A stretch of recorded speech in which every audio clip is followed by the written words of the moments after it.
con lo que es flujo magnético. Y flujo magnético es la puerta para la ley de Faraday. Ya.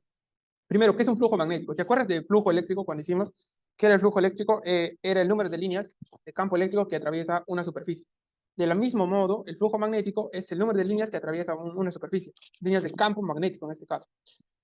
Bueno, acá lo definí como el flujo magnético es una medida de la cantidad de campo magnético que atraviesa una superficie. El flujo magnético, su unidad es el Weber, siempre, acuérdate. Y se define como el producto del campo magnético en teslas, claro, todo es en un sistema internacional, por el área en metros cuadrados, que atraviesa ese campo magnético. Matemáticamente, el flujo magnético es una cantidad escalar, siempre.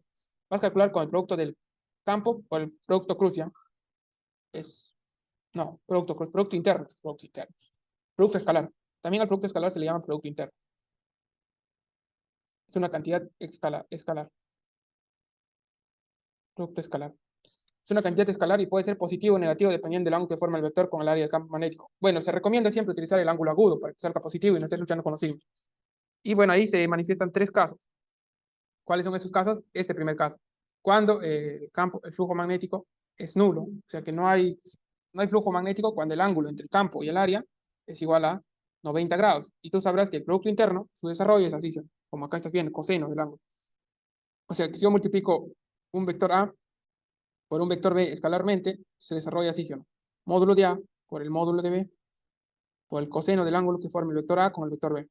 Entonces tú debes buscar el coseno del ángulo que forma el vector área con el vector campo magnético. En este caso, el vector campo magnético está así y el vector área, siempre el vector área, voy a apuntarlo por acá, el vector área siempre perpendicular al plano. El vector área es siempre perpendicular al plano. Entonces, acá el flujo magnético es 0, ¿por qué? Porque forma 90 grados y coseno de 90 es 0.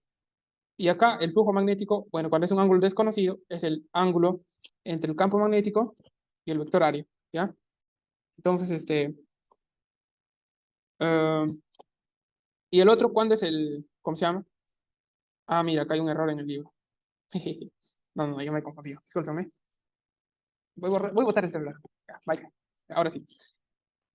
El vector área siempre debe formar 90 grados. Mira acá. El vector área 90 grados. El campo magnético también está formando 90 grados con el vector área.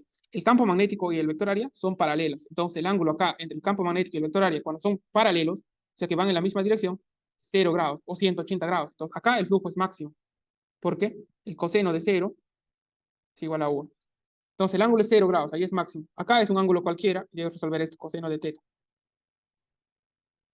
Y después de eso, acá cuando no pasa el flujo magnético, cuando el vector área y el campo magnético que están por acá están formando 90 grados, el flujo es mínimo.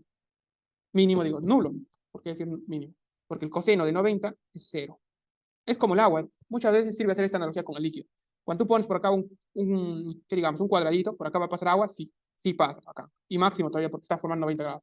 Si lo inclino un poco, sí sigue pasando. No será al máximo, pero sigue pasando.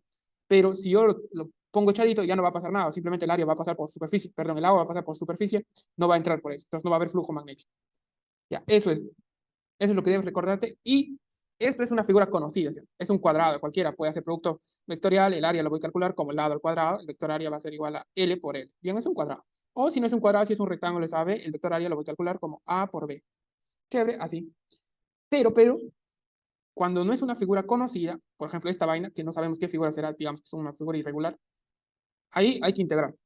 Mira, acá dice que el flujo magnético a través de un área que no es conocido, siempre cuando el área no es conocido en matemática, ¿qué hacen? Es agarrar una proporción que sea lo más aproximada posible a una figura conocida, en este caso a un cuadradito. Pero esta pequeña parte llega a ser un diferencial de área, o un pequeño trozo de eso. Entonces vas a calcular como el campo sí siempre va a ser constante porque está atravesando, campo es así, campo no puedes aplicar el diferencial, es siempre constante, el diferencial, o sea, derivado, cuando tú estás multiplicando una constante por una variable y derivas, la constante sale y vas derivando la variable, cuando es un producto, obviamente.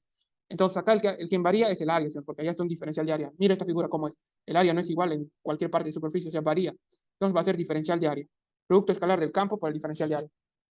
Y bueno, se busca la parte perpendicular, entonces ya se olvida de los vectores y coseno del ángulo que forman. Ese es el desarrollo del producto punto, ¿no? Coseno de teta. Luego de hacer esto, integras y obtienes el flujo magnético como la integral del producto punto del campo por el diferencial de área.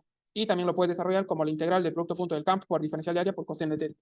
Acá muchas veces hasta el ángulo va a variar, este va a ser una integral muy compleja de resolver, porque va a variar dos cosas, ¿no? Y bueno, así también puedes desarrollar. Eso es lo que ocurre cuando una figura no es conocida. Pero en los quizzes nunca te va a poner algo así. Te lo van a poner así un cuadrado, algo conocido. O no vas a integrar, tranquilo.